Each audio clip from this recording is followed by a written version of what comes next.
So, good morning or good afternoon, everyone. And we're excited to be with you today with Translators on Air, a unique episode this time. And this is a series of webinars hosted by BureauWorks.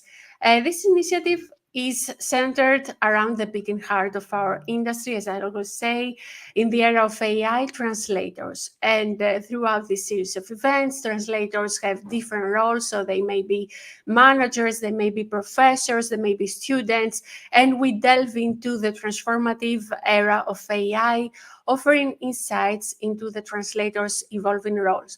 So we provide this platform for you to understand, learn, interact, and build awareness and strategy. And we encourage your involvement and critical thinking. For this episode, we encourage your feelings of hope, partnership, and love for each other.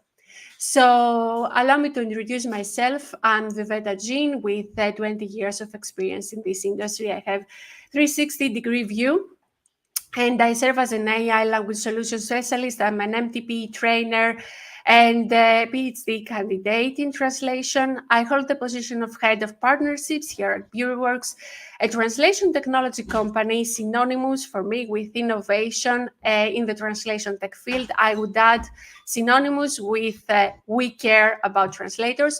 And the proof of this innovation is that BWX is the winner of the Process Innovation Challenge Award at Lower 50. So every week, our episode sets a question. This time is not going to be a question, it's going to be a statement. The real survivors of the AI era, instilling hope with LocInPink. So, in this AI translation era, we all believe that we survive challenges. But indeed, should we talk about us surviving in this AI transformative era? And today we dedicate our episode to celebrate the resilience, the indomitable spirit of those who've triumphed over life's profound tests with unwavering courage. And Nertila Konda is an inspirator. She is head of international project management, project manager trainer, and breast cancer advocate, leading the LocInPink initiative and embodying the strength of true survivors. And we are honored to have her with us. Nerdila, welcome, and thank you for accepting our invite. So the floor is yours. Thank you, Viveta. Thank you very much for organizing all this and for having me.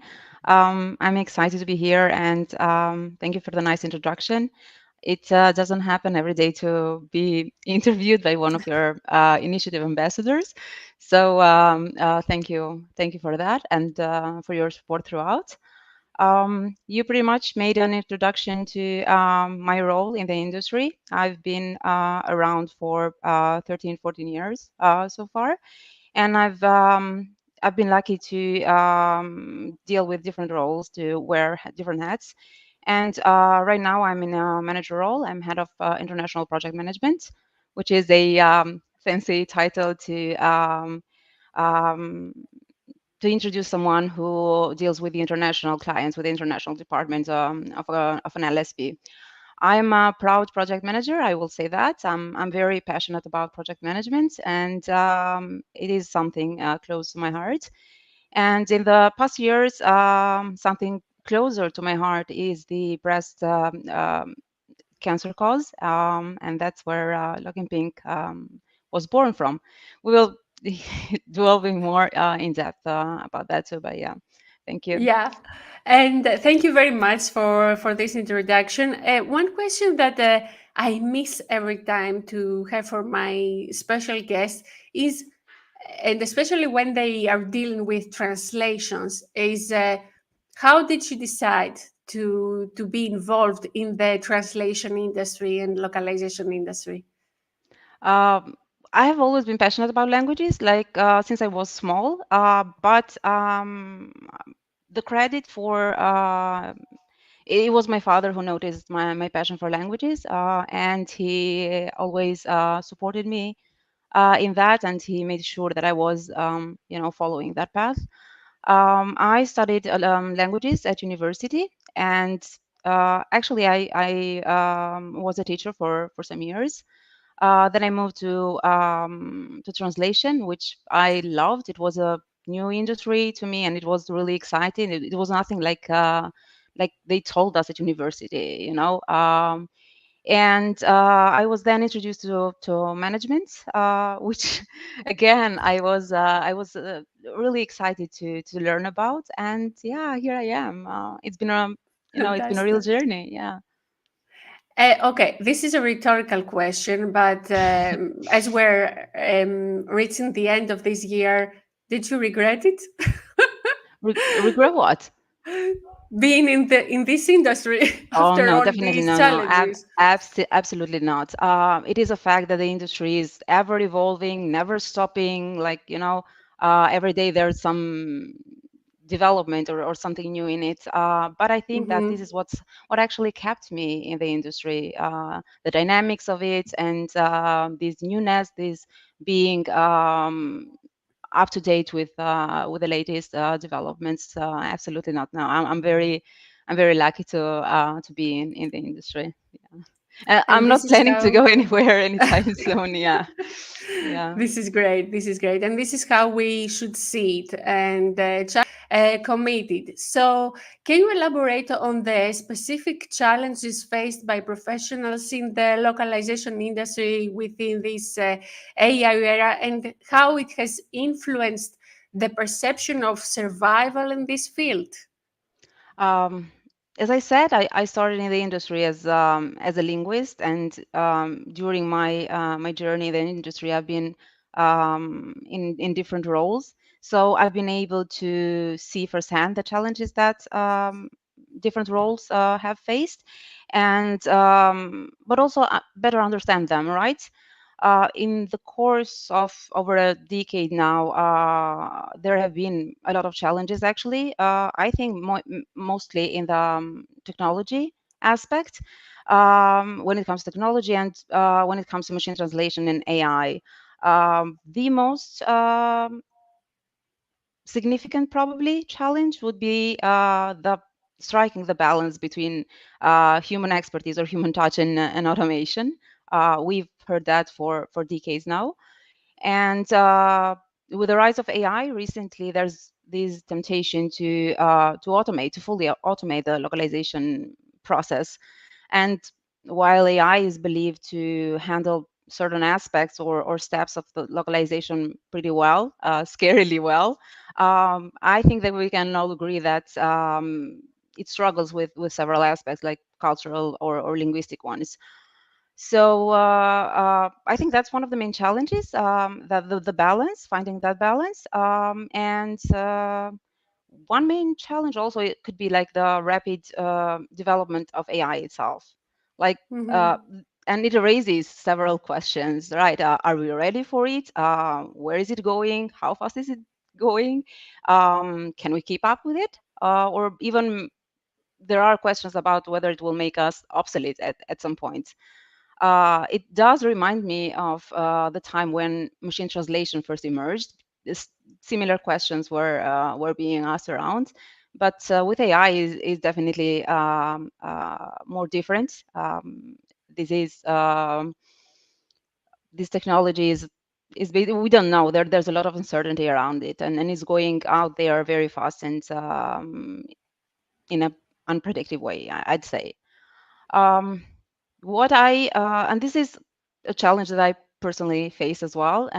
It's been true with previous technologies, but I think it's true. It stands true for AI too. Is the keeping up with these advancements. Like every day we hear about some features, some technology, some advancements coming up, and it is difficult to keep up with it. And to stay updated with these technologies because it's not about just being informed about them, just knowing stuff about them, but the struggle is to adapt to them and to adapt to them fast and efficiently, so that we can do our job and not affect quality in the localization process. So I think that keeping up to date with technology adds constant pressure to language professionals in the industry. Mhm. And yeah. My question would be at this point, what is the fear about? Because sometimes I'm getting confused. I feel that the fear is not about the technology itself, but about the way the technology is going to be handled by the different stakeholders to the benefit of the different parties, let's say. So to talk open, it's more about the impact of technology on the compensation side and less about the technology and the advances it brings. And I will document this as follows. So let's say that we have a very advanced technology to fight, for example, uh, breast cancer. So in this case, who is going to be against? So I believe that technology in the right hands is something really important, very valuable, and I don't feel any fear about the technology. Maybe about that there are unknown aspects and ethical aspects about this technology, but they're not directly related to the advances. It is more they are more related to the people who are using the technology. What do you think? I was about to touch on the ethical considerations and also on the growing concerns about data privacy and security of AI later. I think that humans have an intrinsic they resist to change, right? Change is not comfortable. So I think one of the aspects is that we tend to resist right up front, and I think it's the case with technology advancements as well. The second thing, at least from a linguistic perspective, I think, is that we get comfortable with what we have and what we use. So why do we need another tool? Why would we need another technology? So we get a bit lazy, or I'd say comfortable. Like we create that comfort zone, and we're okay with it. And impossible as it may seem in this AI area, there are a lot of at least linguists who don't use technology, or who are not willing to, or do not like to use technology. I think you talk from the perspective of someone who's more informed, and you are like an MTE expert. You're you're really involved in that. But I think that for most people, there's a lot of uncertainty and a lot of unknown factors, and I think that that kind of scares people more than actually having or using the technology eventually. This is true because if you have not used it and if you have not delved into it to see practically what are the benefits, what are the Yeah. real ethical concerns, you cannot be convinced. It is a matter of practice as well. So, how let's see it on your side. How do you perceive this emotional aspect of professionals who feel the need to survive in this rapidly evolving landscape? Uh, I think that whenever new things, new technology is concerned, but especially with all the AI craze, I think that this need to survive causes mixed feelings. Like I think it ranges from skepticism, uncertainty, resistance to change, or fear. And there's the other aspect of it. There's curiosity, there's excitement, or even hope for something better. um, I think that being skeptical to a certain degree is okay. I think it is good to be skeptical, uh, but I don't think it is okay to be afraid or to be resistant to change or to technology. Um, Mm-hmm. I think there is no reason to be afraid of losing your job, or of being obsolete, being rendered obsolete by technology, by automation at some point. Um, but I think that there is a constant pressure to adapt. There is Mm-hmm. this pressure, this constant pressure and fear can be emotionally taxing, especially in the long run. I've been in the industry for more than a decade, and there's been a constant need to adapt to things, like in different aspects of my roles. And I think that over time that can be emotionally taxing. And as it as that was not enough, there's as we both emphasized, there's a lot of uncertainty around AI at the moment. So that uncertainty does feel uncomfortable and raises concerns. Mm-hmm. And yeah, we have all experienced this over the time, new tools, new situations, new Yeah. techniques. All the time we're bombarded with all this stuff. So, what do you think that could make things better and this transition better for us in the industry? Uh, Well, first and foremost, and I don't know how this will sound, but I think it is very important for localization professionals, for people to sit down and acknowledge and address these emotions, like realize what it is that they're feeling in the first place. My recommendation would be to try a more positive outlook. So rather than approach AI, let's say, or technology or new advancements with a more positive outlook and with curiosity rather than fear, right? Or shift the mindset from resistance and fear to being open to learning, right? To Mm-hmm. embracing change. There's a possibility here. So, and I know this is easier said than done, but people need to acknowledge. We need to acknowledge that there's an opportunity here. There's an opportunity to upskill, to diversify your expertise, to leverage from AI. Like you can integrate AI in different aspects of your work and leverage from it. So to me, that's an opportunity. There's no need to be afraid or to resist it. Um, there's Mm-hmm. like I think that um, even acquiring new skills, like getting involved, getting your hands dirty with AI tools and AI technologies, acquiring new skills, finding innovative ways, it could also give us a sense of accomplishment, right? It empowers us. So I believe that with technology in general, but even with machine translation or AI, the main challenge is to find a way to coexist. So it could be useful to have training programs in place, to have support networks in place, and most definitely to have a workplace culture that fosters continuous learning, right? And to keep talking about it. I know that we've heard about AI quite a lot recently, like everything's been AI here, AI there.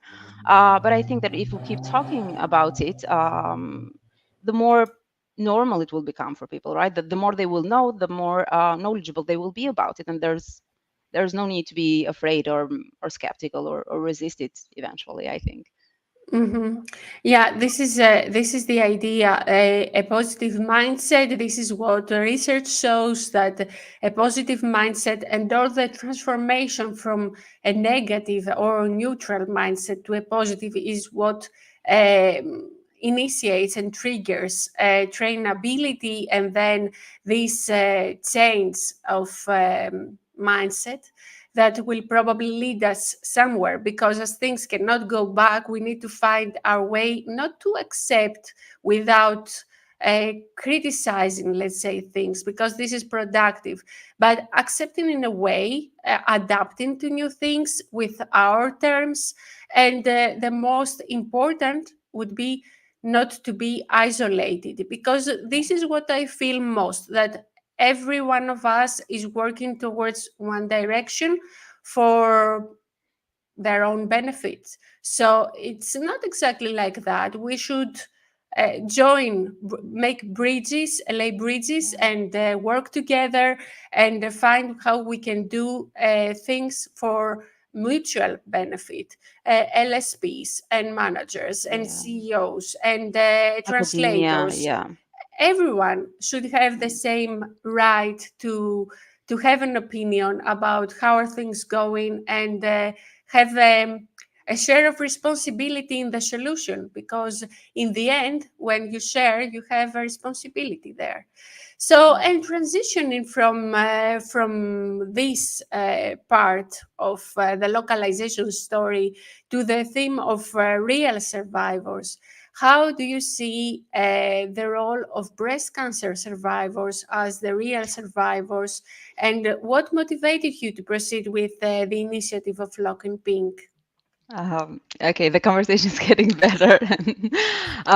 Breast cancer survivors are undoubtedly the real survivors, if you ask me. I think that in many ways they embody strength, resilience, as you mentioned earlier, and courage in face of a challenging and life-altering experience. And I think the term survivor here goes beyond the medical aspect of just overcoming a disease, right? It encompasses the emotional, the mental, or even the spiritual journey that these people undergo. Um, and it also is about finding ways to re-embrace life, but with new strength and purpose, right? Because it is not something um, easy to face. I do believe that their stories somehow reflect that the human spirit's capacity to endure and thrive in the face of adversity. And also, I think that I will touch this a bit later on, but I think they do these stories. They are a source of inspiration and hope for all of us, even if it's not about breast cancer, but just the story and their experience that does convey a message of courage and hope.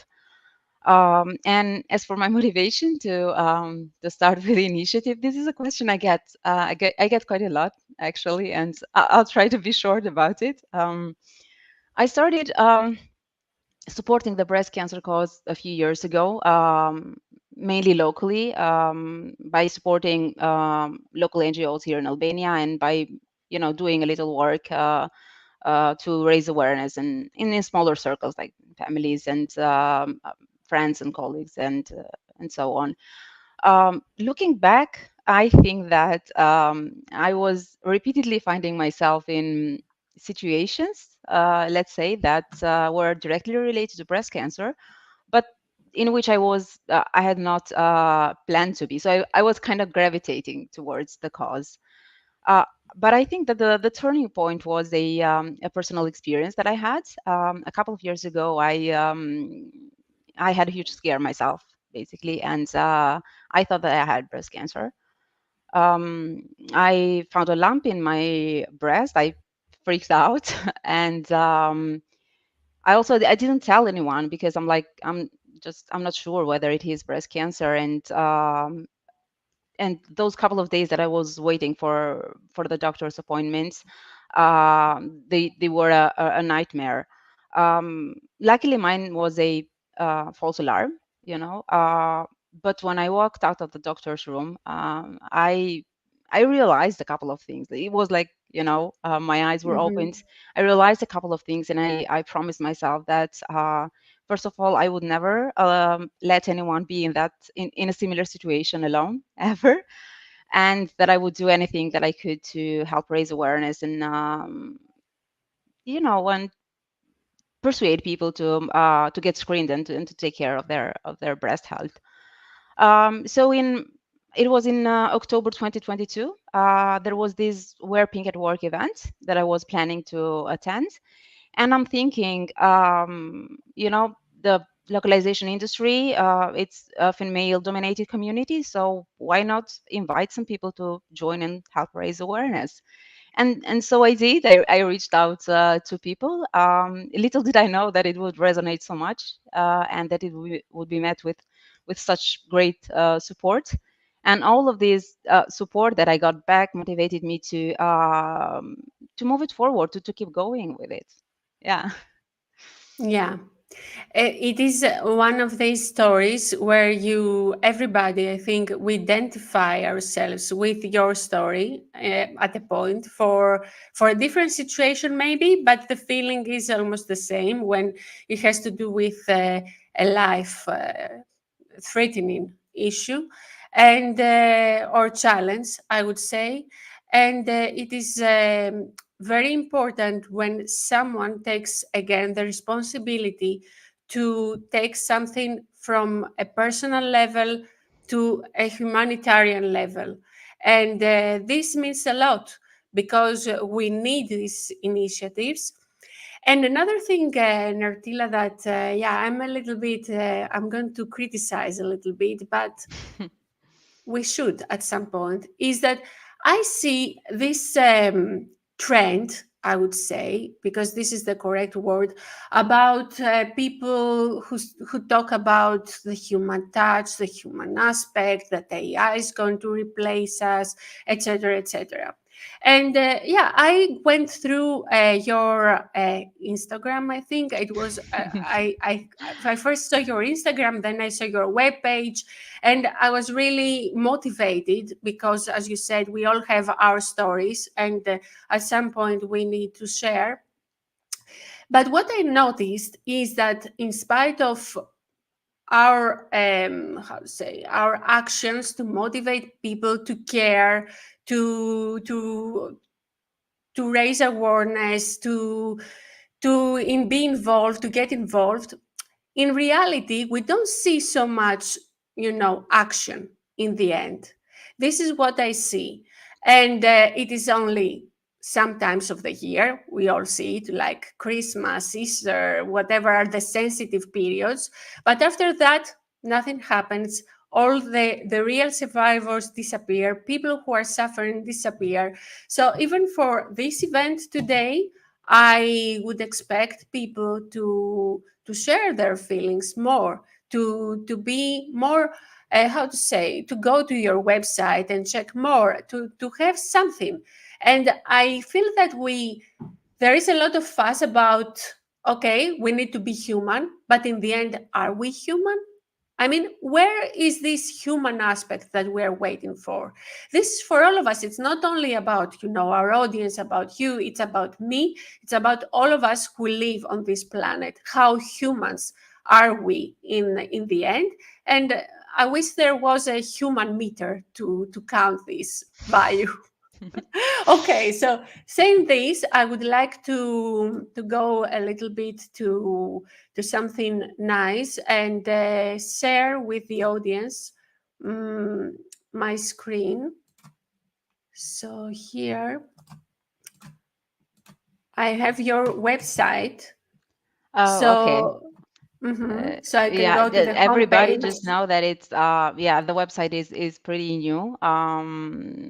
I think people would expect to find more content in it. We're working on it, I promise. There's a whole team of us working on the content right now. I'm so lucky for that. But yes, that's the initial website. I want to share a detail, though, a curiosity about the website. Can I? Mm-hmm. So when I was first uh, talking to people about joining the initiative and kind of, contributing with content or ideas, suggestions, stories, and everything. Um, I had this friend who I was talking about the initiative, and apparently I do get very enthusiastic when I talk about it. And he was like, but you need a website. And he's a web designer, he's a web developer. And he's like, we're doing it for you. And he did. So I kind of gave him an idea of what I needed, but he did that in a record time. And for free and everything. Is like, you should go ahead with it. And he has nothing to do with the localization industry. He's just seeing that I'm passionate about is like, you need this, you should do this. So yeah. And a lot of the work that's been done for the initiative is like a pro bono work, right? I'd say the ambassadors that we'll talk about later, but even individuals from the industry, they've been reaching out and kind of giving ideas and suggestions. That has provided a lot of ideas for the content and for where the initiative should go. So yeah, Mm-hmm. sorry for just And jumping in there. no, it's great because we show the value of support and Yeah. human feelings and how we can do things for each other. And it's very unique that we have this initiative in the localization industry. We have more, I know, but this is, I believe, a special one. I would like to have more, on the social media and around. I would like to have more action about these causes and initiatives and any associations to make us feel to remind us how human we are, this kind of aspect. So this is great. And in addition to this, you can find out more for our audience. You can find out more information about this initiative, LocInPink. And I can also share with you Nertila's LocInPink, which is the LinkedIn profile of LocInPink, and you can follow here and share whatever you want. And there you have Nertila Konda, the profile of Nertila, where you can join her and follow her and have conversations and ideas, Yeah, etc. most definitely have So conversations. Yes, I'd love to hear from exactly. them. Yeah, Yeah, because this is how things can advance, and this is what we're expecting from people in the industry, to advance towards different directions. And yeah, let's see now, in your efforts to instill hope through LocInPink, how can the translation community actively engage? Because I was too much criticizing, but in the end, how can people know what to do? So how can the translation community actively engage and contribute to supporting the cause, fostering a sense of unity in the face of shared challenges? uh, the localization industry has proved time and again that it is an amazingly supportive one, and it has been the case with the LocInPink initiative too. So I'd like to take the opportunity to thank all of them who actively participated in the events and supporting. It really does make my heart happy. Right now, uh, so far, let's say we have been focusing more on awareness raising and on persuading people to get screens, on early uh, diagnosis and early detection. At the moment, we're trying to work on two other directions, or to, let's say, shift a bit of our attention to two new directions, and that's the first one is story sharing. We believe that personal stories, personal experience are a very powerful tool, and we'd like to have personal experiences and journeys shared through the initiative. Um, I believe that they can be very encouraging and even life altering for people who are, going through the disease at the moment. And I am aware of how difficult sharing one's experience can be, and I do believe that it requires a different kind of strength to share one's vulnerabilities. But at the same time, I think that the impact that a powerful story can make is huge. It can impact a lot of people's lives. And there's a second thing we're focusing on at the moment, and that's normalizing breast cancer conversation, breast health conversation, basically. So Mm-hmm. whether it's about misinformations or misconceptions and myths, or even all the stigmas around it, talking about breast health and breast cancer doesn't have to be uncomfortable. And I hope I don't speak from a woman's perspective only here. So having open conversations, I believe that creates an open and comfortable environment that in turn, supports wellness and health. And all of this together can also increase, early detection rates and survival chances, and so on and so forth. And there are a couple of other ideas on the table that we're discussing with the ambassador team. And they will be obviously shared with the community in due time. So yeah, right now I'd invite people to reach out with their stories, or even with whatever ideas, suggestions, where they want to see the initiative go or do next. I'm totally open to that. As I said, many of the great ideas have come from people who've just had conversations with me that I've met somewhere or even online. So I'd be very happy to talk to people. That's great. The story sharing thing is really challenging, as you said, Yeah, because not many people want to share stories, and the story sharing is not something that is limited to health stories. It is for any story. It is a very valued thing. So yeah, but it's also important, and we discussed this during our private yeah, conversations, not only about people who have experienced breast cancer or experience right now to share their stories, but also for people who supported people who experienced cancer.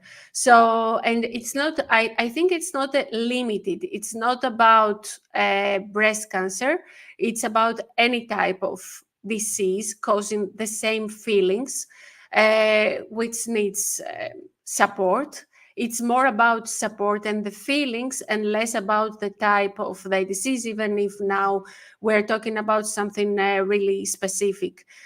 So yeah, we would like to have all the story sharing for coming from anyone who has something to share, with the end purpose being sharing hope. So this is to support, share hope, and show people that we are all together, they're not alone, and this can be an experience for any one of us at any point. So yeah, it needs a sort of maturity. And yes, Nartila. Some courage, I'd say, and a bit of sometimes a bit of pushing too. I was really uncomfortable in the beginning, sharing my story, even though, as I said, it was a false alarm. But I was always getting emotional when I was talking about it, and obviously, getting emotional, I was not comfortable talking about it.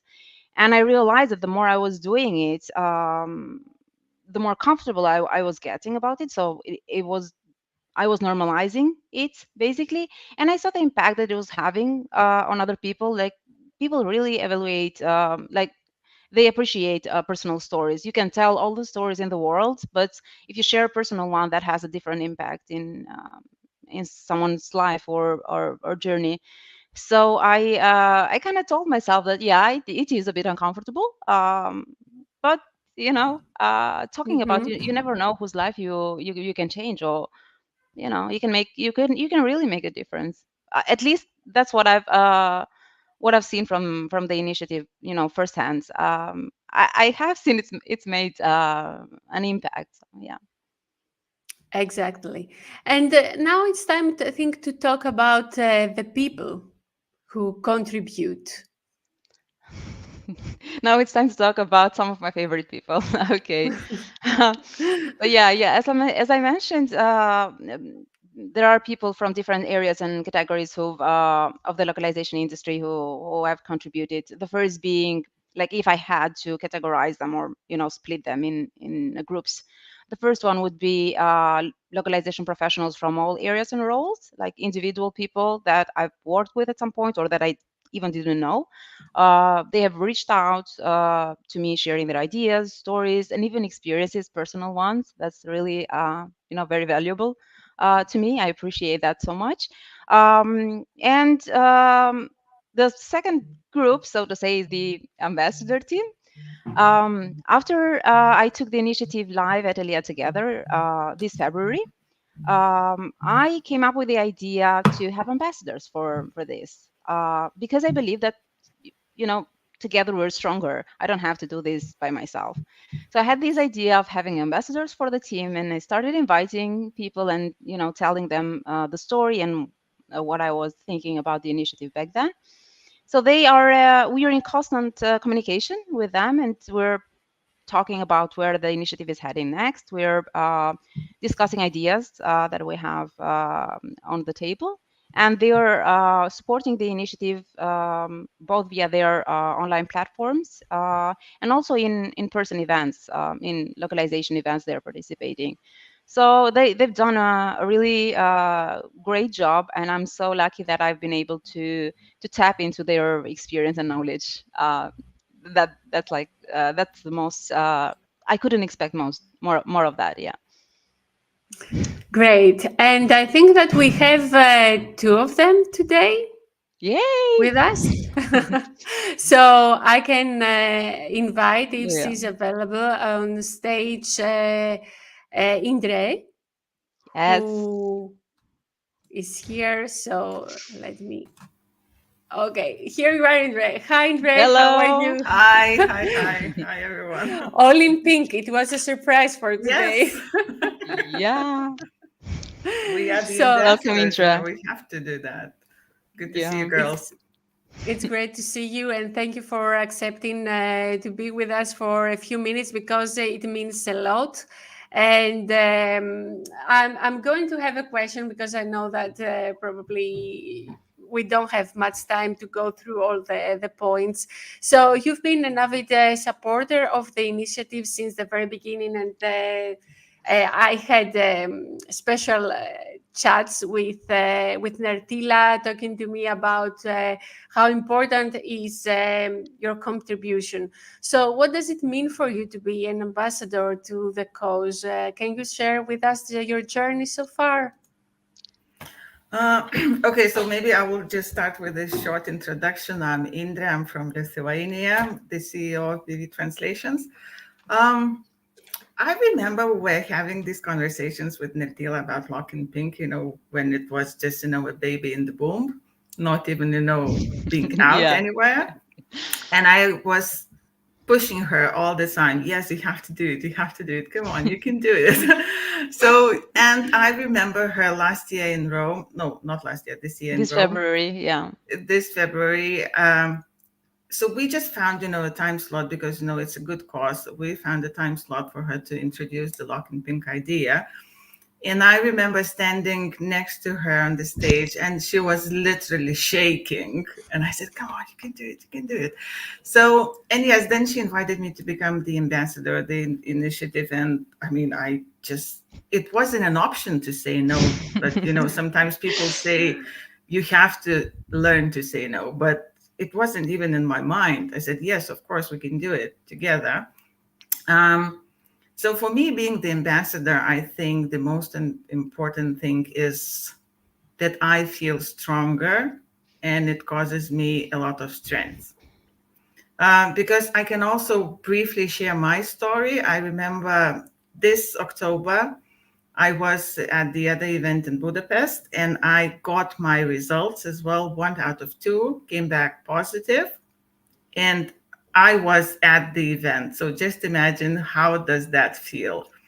Um, Luckily, it was also false alarm, I'm good and everything. And then I realized because, I was already the ambassador and we were like, pushing people and reminding them, yes, you have to get screened.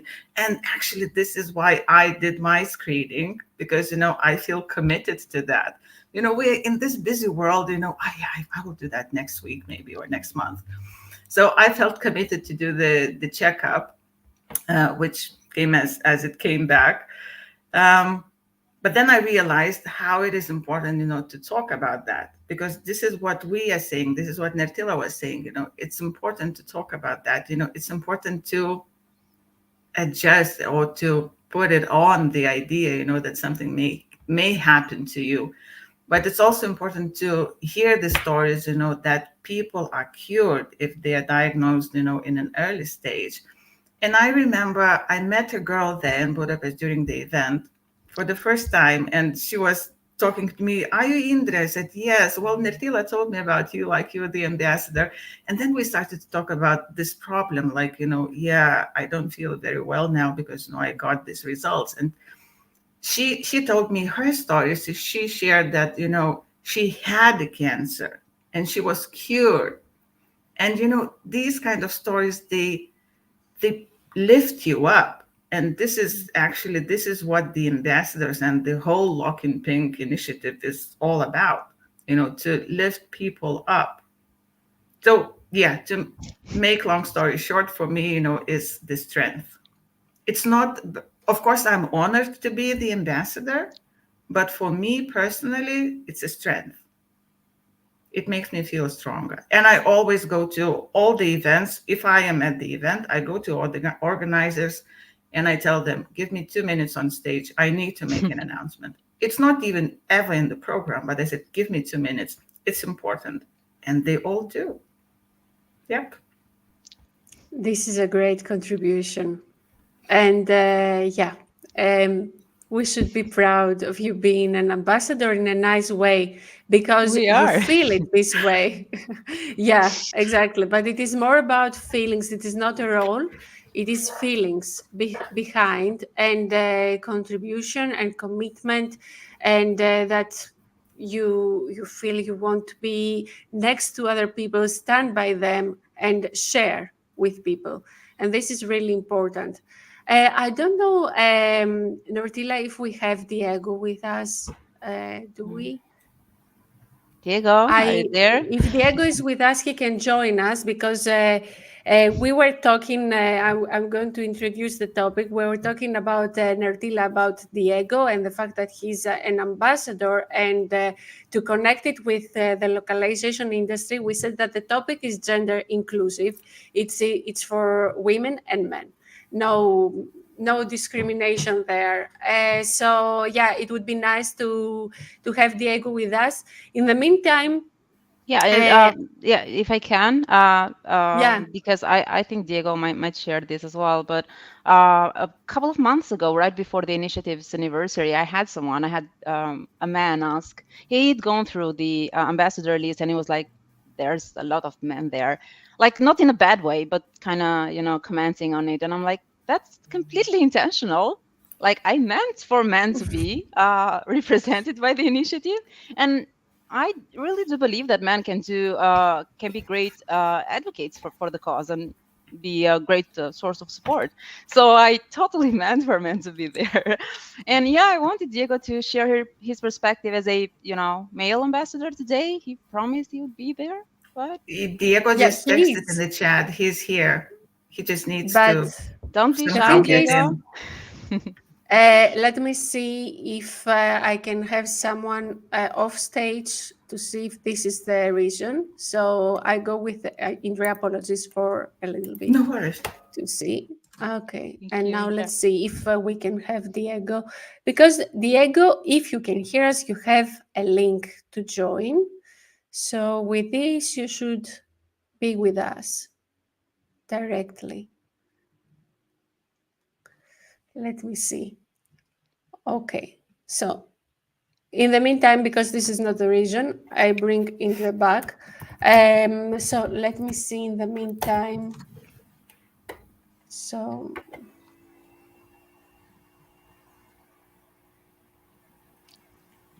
I just sent Diego the link, you shared with me to oh, join the okay, stage. So maybe, fantastic.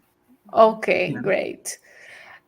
So in the meantime, was it? He's joking about us not trusting him. Okay, yeah. No, no, we trust you. It's just that we probably started earlier.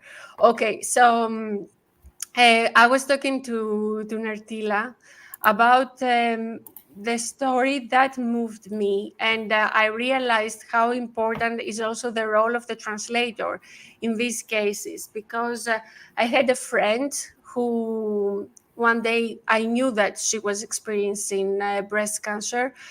She had okay, two children. Uh, Not like 12-year-old and 8-year-old, and she called me and she said, look, Viveta, I want you to take care of my exams translation.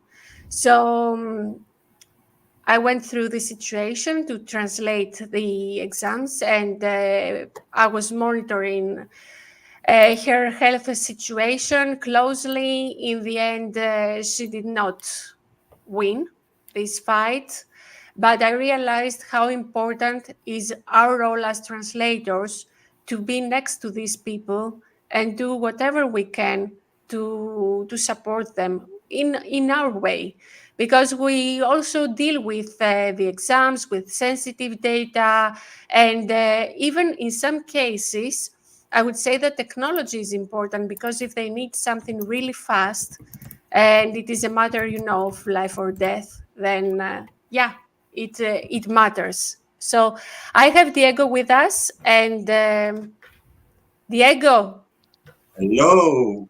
Where is your Finally, pink? where are the Oh, pink glasses? What? yeah, I'm I know. messing with you. I'm messing with you. Welcome. I look for something pink. I don't have anything pink, and it's Don't very worry stupid about it. You're here. on That's me. all that matters. As stupid as not finding the link, I guess. But thank you for having me. Thank you, Diego, for being with us. It is great. And you just arrived at the right moment to share with us hope, because I was saying something that did not have a very good outcome.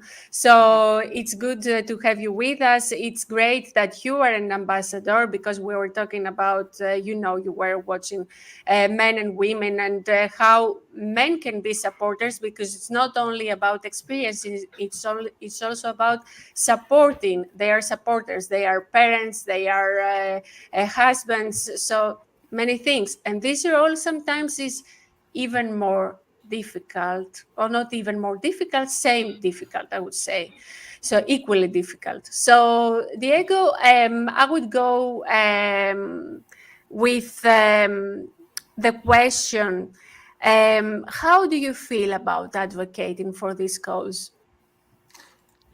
Well, let me start by saying that talking as much as Indra is impossible, so I'll be shorter and quicker. How do I feel? Well, when Natila asked me, I didn't even think about it. And I said yes, because I'm a yes person to start with. But then, if you think of it, I mean, we are in a women industry. 90% of my staff is women. I have a daughter, I have a wife, I have a mother. Why shouldn't I care? I mean, the only value I can bring to this is my network. And I cannot think of any better use of my network than sharing awareness on this very important topic. I didn't go through any of this in my close family. This doesn't really matter. I just felt that I could help in some ways, and that's it. I mean, it's really gender neutral. That it's not that I'm a man and I shouldn't care. It's just trying to help with the power of my network and do whatever I can to support Nertila, which I admire for this initiative. And I like it. I like the pink color as well. She was kind enough to join us in Milan also for a pink long lunch, which I Yes. loved. And so again, it's something that is worth communicating and share awareness about. And I didn't think for a single minute that I'm a man, or why should I really care? It just came so natural to me to join Attila and try to help. That's amazing. Thank you very much, Diego, for sharing. And I think that Nertila can also mention other people who contribute. So definitely, besides, we have 7 announced ambassadors so far, Viveta being the 7th, and there are a couple of surprise ones. Yay, welcome. There are a couple of surprise ones joining soon or being announced soon, because they are already in the team and contributing.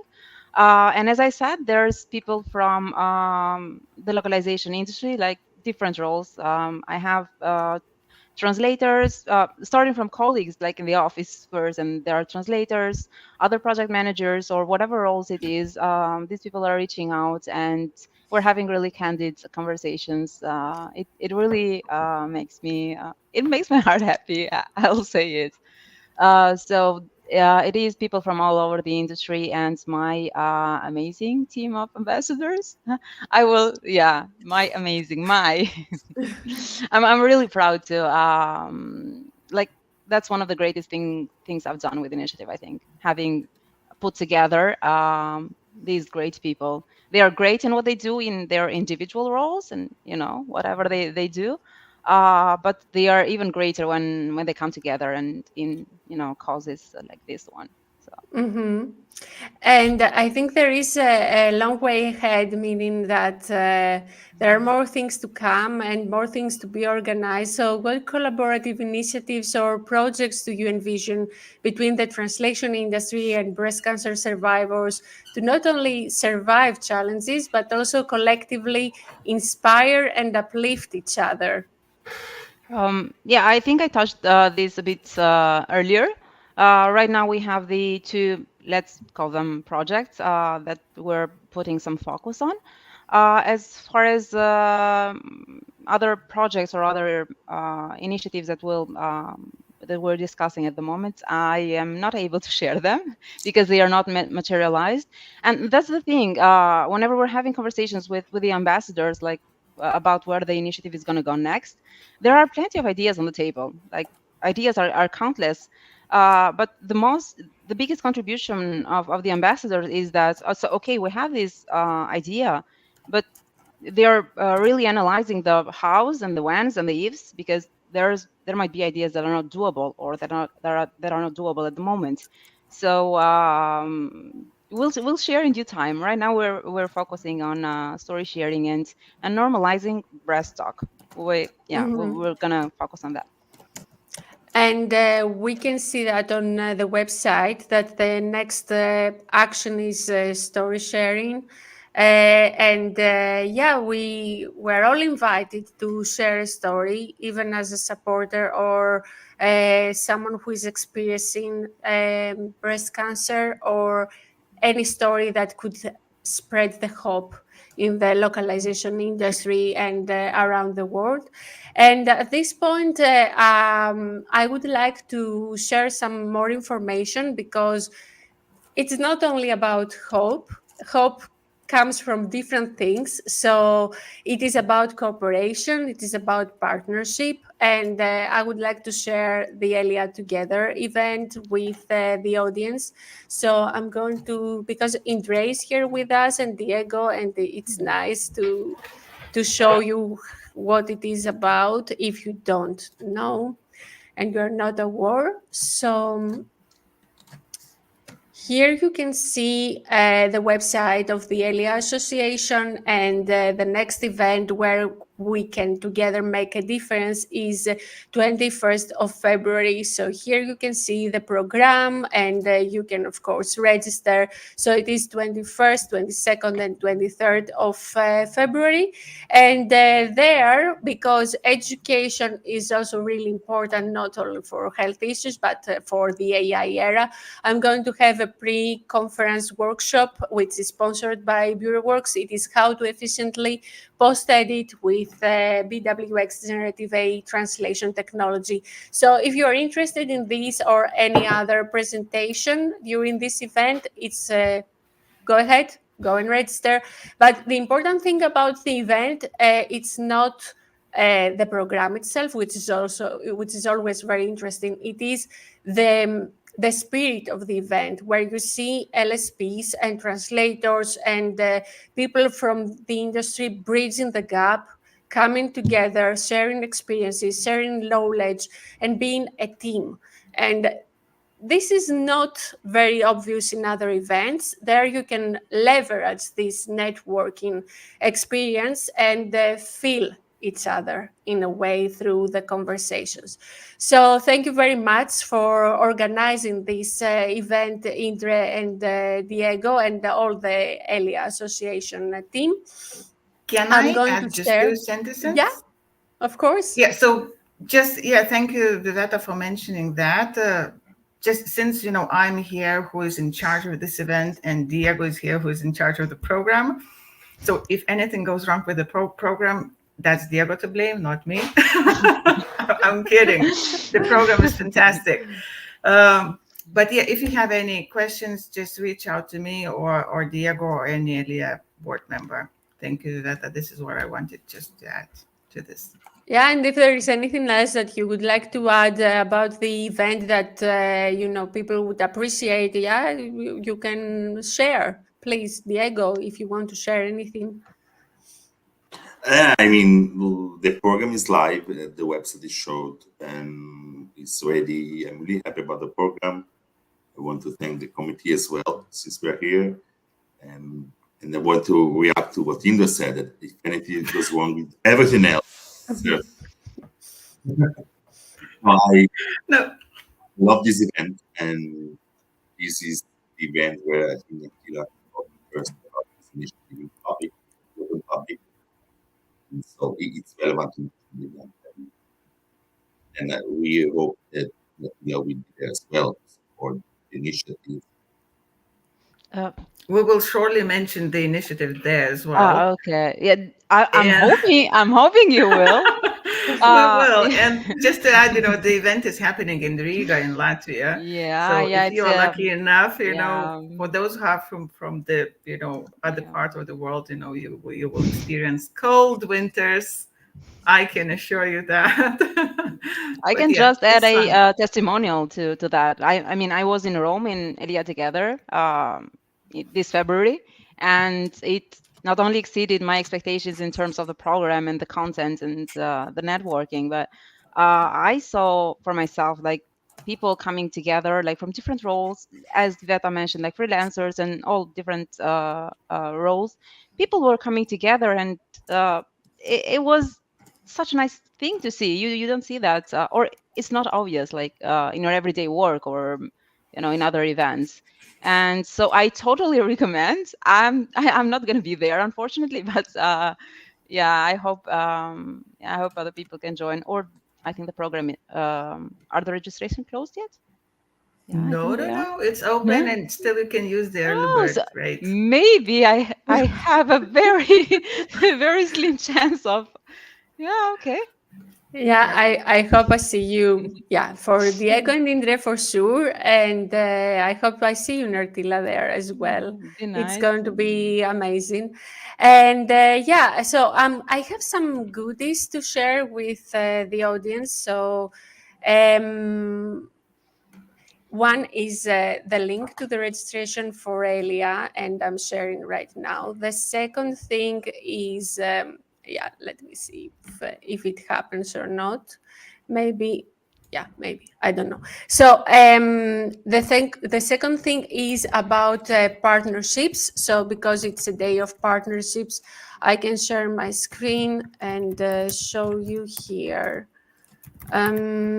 Well, at BureauWorks, we support in different ways, and we believe in partnerships. So there are different programs if you are interested, because we try to inspire people by working with us as affiliates, but also we support education and also social and environmental causes. So if you're interested in being supported or support us in any of these ways, you can visit this website, this page, and reach out to me directly. And another thing is, and maybe it reaches you if I tried to copy it correctly. So another thing is that I have this experiment where you can be educated about BWX and this hands-on experience with the tool, because many of you feel like okay, it's a very nice tool, amazing, exciting, but how will I use it? So in this case, you can join this experiment, and we can go hand in hand and have practice together. And I think that's it from me for today. The important thing is now that I have a courage exercise for all of you in the audience. We would like you to share hope. This is the message of the day, hope. So if you really enjoyed our conversation with Nertila, and you are inspired by this initiative, post a message of hope on the social media, on LinkedIn, and just with the hashtag LocInPink and BureauWorks, and just 2 lines, and share it with the audience. Just your wish, your thought of hope. And I think this will make us a better community, a better industry, a better world to embrace whatever is coming. So thank you very much. If you have a message of hope, Indra and Diego, you can say it, or you can just write it in the chat. And if you are able to write a message of hope from the audience, you can write it in the chat space. And yeah, Diego. Oh, I'm not good with these, inspirational closing messages at all. So let me think about one. I can help you while you're thinking, Yeah, of Diego. course. Yeah, yeah. Now, being Please the go ahead. No, I was ambassador. kidding. Come on. So do you want me to help you or no? Oh, of course. So as being the ambassador, and I believe, I can speak on Diego's behalf as well. you don't need to wait until October to get screened. So do it now. And yeah, LocInPink rocks and Neptila rocks as well. Thank you for your all work you do for us. Thank you. Thank you for your support. Yeah, it is about the time of the year when people like they sit down and do a year in review thing or even a New Year resolution, whatever works for them. So if I may add to that, my hope is that when they do this list, when they draft this list, that they put their health, both mental and physical, to the very top of that list. You got this. Thank you very much, Indre. And Diego, I'm not really good with this stuff as well, but I will say something coming from the heart. I will say, okay, act with love, and this is enough. I believe this solves everything. So thank you very much for being with me, for accepting the invite, for spreading the word about the initiatives. Thank you, Nertila, for this amazing initiative. And I hope to see you soon. Yeah, definitely. The pleasure is all mine. And Thank thank you. you both, Diego and Indre, for joining me. Let's keep the conversation going. Oh, yes. Thank you. Thank Thank you you very very much. much. Thank you A all. big thank you to the Bye. audience. Bye bye. Goodbye.